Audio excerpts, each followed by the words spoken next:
Extraction shooters are by no means new. Ever since the Division introduced the Dark Zone in 2016, studios have been trying their hand at the genre. From Escape from Tarkov to Marauders, Dark and Darker, and Hunt Showdown. Every iteration has tried and sometimes succeeded to put its unique spin on the genre.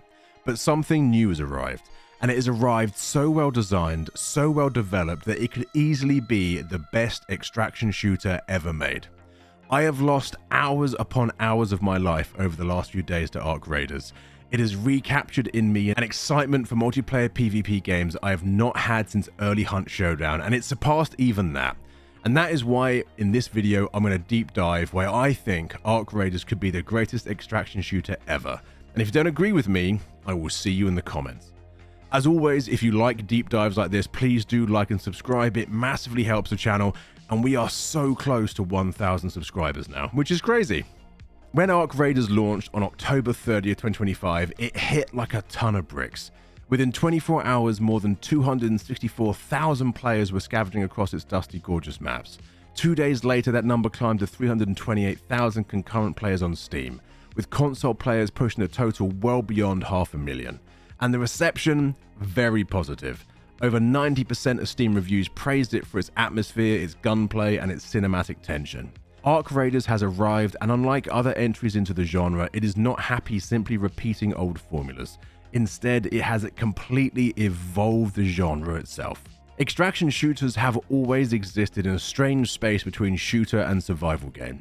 On paper, they're simple. Drop into a hostile world, loot what you can, and escape before you die. But the reality is far more punishing. Escape from Tarkov popularized the formula, and at its best, it is a masterpiece of tension. But it's also brutally opaque, a spreadsheet disguised as a shooter. Every mistake costs you gear, every gunfight is a gamble, and every minute is spent calculating risk versus reward. Tarkov rewards obsession and no life in that game like nothing else, and that fact has kept Tarkov from ever being a true mainstream breakout success. It is a hardcore experience for those who enjoy that level of pain in their gaming. And before anyone comes for me, I've been playing Tarkov since early alpha. Trust me, I know pain. Then we had the Cycle Frontier, trying to make the genre more accessible. It launched free to play, offered faster progression, and for a while it worked. 5 million players downloaded it. But within a year, the server shut down. It just couldn't maintain the balance between tension and fun. An issue we will see repeated time and time again. Marauders and Darker followed, each capturing flashes of brilliance but lacking the finesse to truly last. By 2024, the genre had truly plateaued. Either you went ultra hardcore like Tarkov, or you went soft and shallow like the Cycle. No one had really found the middle ground. And that's the vacuum Embark Studios stepped into. Embark's story matters here. The studio was founded by veterans of DICE, the same developers who shaped the sound, field, and cinematic identity of Battlefield 3 and 4, arguably the greatest of the Battlefield series. These are the people who understood not just how to make a shooter look good, but how to make it feel good, and crucially, how to make it fun. The first thing you will notice when you play Arc Raiders is weight. Every weapon feels like it belongs in your hands, balanced and physical. Gunfire cracks through open valleys and ricochets off metal wreckage. There's no over-processed soundscape, no Hollywood filter, just pure handcrafted acoustics. When you're firing a burst rifle into the dust, you can feel it, and that sound design is so crucial to the Arc experience, because many games get sound design wrong. The audio occlusion, the depth of tone to different calibers, and the movements of the arcs, as well as players, immerses you in this uniquely retro sci-fi world. Movement too is liberating. Where other games pin you down in claustrophobic hallways and punishes experimentation, Arc Raiders celebrates motion. Slides and physics-based collisions create unpredictable gunfights. You can drop from a ridge, kick off a ledge, or surprise an enemy squad in one seamless movement. Also, as I found out painfully, if you try to go up a zipline while a friend is coming down, well, gravity wins and you lose. The controls are intuitive, but they don't feel floaty. Everything retains that Battlefield-era sense of momentum. Combat in Arc Raiders feels cinematic because it was designed by the people who built cinematic combat for a living. Every encounter has the potential to look like a trailer moment, not because the game is scripted, but because its systems allow chaos to become choreography. I have not enjoyed PvP like this in an age. Maybe it's the third-person camera, maybe it's the audio design, maybe it's satisfaction when you see that flare pop, maybe it's how well designed the maps are, or maybe, just maybe, it's all of it. Because then there is the world itself, a vision of retro sci-fi melancholy. Ark Raiders takes place on a post-apocalypse Earth reclaimed by machines, where the remnants of humanity scavenge old tech to survive. It's an aesthetic drenched in analog nostalgia, CR2 monitors, scratched chrome, neon streaks against rusted desert. The skies are permanently bruised pink and gold, the air filled with floating debris and radio static. What makes the world special is what it doesn't say. There's no cutscenes lecturing you about lore, no endless dialogue trees or text logs. The story exists in the environment. Abandoned outposts, crashed drones, hand-painted warning signs. It trusts you to piece together the fragments, to imagine the human lives that once moved through these ruins. Where Tarkov feels oppressive, Ark Raiders feels lonely. In a weird way, it actually reminds me a bit of like Chappie mixed with Wally. Probably alone in that thought, but both those films are awesome. You should go and watch them. If you haven't, you're welcome. I think when talking about the overall aesthetical design of the game, you cannot do that without also talking about the maps. Damned Battlegrounds, the Spaceport, Buried City, and Blue Gate are all, and I will be honest, some of the best designed maps I have ever encountered in any kind of PvP, PvE game. Way better than anything we've seen in Helldivers, way better than anything we've seen in Tarkov. They are, frankly, not only visually stunning, but also in terms of its core gameplay and how you can approach encounters either with the AI or with other players. They are phenomenally well designed. There was almost never an opportunity or never an instance where you cannot very intelligently come up with ways of using your environment around you to your advantage. It is a pinnacle of design. What's also so amazing though is that each map has a very different visual style, but also it plays differently. Damned Battlegrounds has a mixture of sort of some claustrophobia with wide open spaces.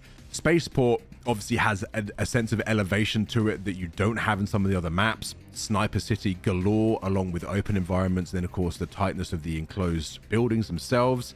Buried City, I would say, is one of the tighter maps, with a lot of almost CQB style design going on there. And then Blue Gate is, I will say Blue Gate, by the way, is probably the most visually stunning map. Very open on top, and then you've got all the underground tunnel and cave systems. Overall, I think what I'm saying is it is a pinnacle of Embark's design philosophy, that not only do we have a visually standout game that is very visually different to everything else, but the maps are also incredibly well designed for playing on and allow a constant change and unique playstyle that makes the maps feel different every time you play them. That tone wouldn't land without Embark's sound team, the same team that made Battlefield's explosions symphonic. Sound is the heartbeat of Ark Raiders. You hear another squad's firefight echo kilometers away, okay, it's not kilometers away, hundreds of meters away, shut up, and decide whether to engage or escape. The soundtrack weaves minimalist synthwave through its ambient mechanical drones, capturing that perfect intersection between hope and decay. In Ark Raiders, silence is a mechanic. The moments between action are deliberate. The wind howling through abandoned structures, the hum of an unseen arc overhead. When the guns finally start up, it feels earned. That too is where Ark Raiders gets it so right. Gunfights aren't constant.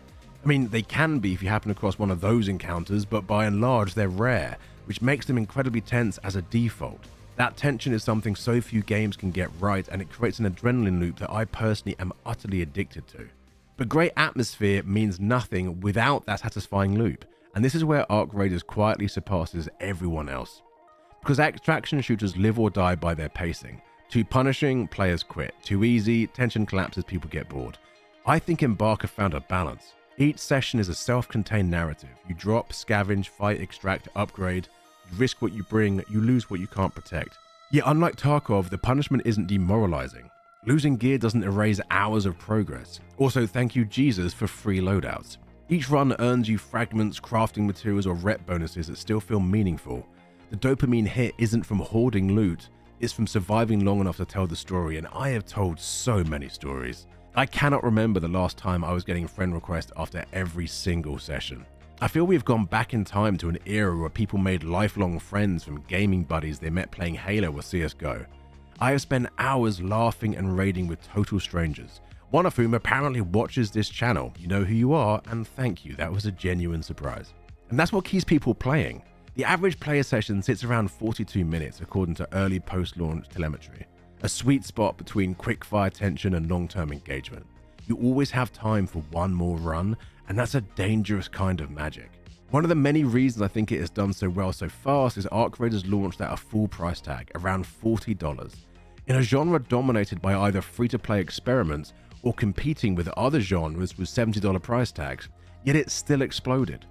Streamers latched onto it because the emergent storytelling was gold.